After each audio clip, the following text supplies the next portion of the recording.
ఏమండి ఉన్నారా? వస్తున్నా. నేను మాట చెప్తా, వింటారా? ముందు నేను చెప్పేది నువ్వు చెప్పండి. నేను ఒక దగ్గర చదివినా, ఒక మనిషి సంవత్సరానికి 3 సార్లు ట్రిప్ వెళ్ళాలట. ఒకసారి ఫ్యామిలీతో, ఒకసారి ఫ్రెండ్స్ తో, ఒకసారి సోలోగా ట్రిప్ వెళ్ళాలి. ఓకే, ఇది బాగుంది. మనం ఆల్రెడీ ఫ్యామిలీ తోటి ట్రిప్ వెళ్ళొచ్చినాం కాబట్టి వచ్చే సంవత్సరం పోదాంలేండి మళ్ళీ family trip. Family trip next year పోదాము, కానీ నేను ఫ్రెండ్స్ తో పోతా. ఇప్పుడు మీరు ఫ్రెండ్స్ తోటి వెళ్ళలేరండి, ఎందుకంటే మీ ఫ్రెండ్స్ ఎవరు కూడా ఇంకా ఫ్యామిలీ తోటి ట్రిప్ వెళ్ళలేదు. సో వాళ్ళెవరు కూడా మీతోటి ట్రిప్కి రారు. సరే, అయితే నేను ఒక్కడనే సోలో ట్రిప్ పోతా.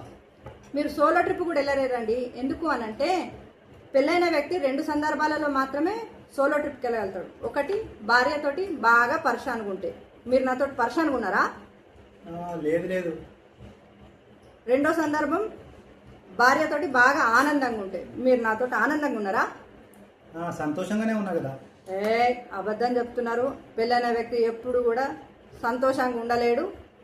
మీరెట్లుంటారు? సో మీ సోలో ట్రిప్ క్యాన్సిల్. ఓ పని చేయండి, వెళ్ళి కూరగాయలు తీసుకొని రండి. ఓ పని చేయండి, రైతు బజార్కి వెళ్ళి కూరగాయలు తీసుకొని రండి.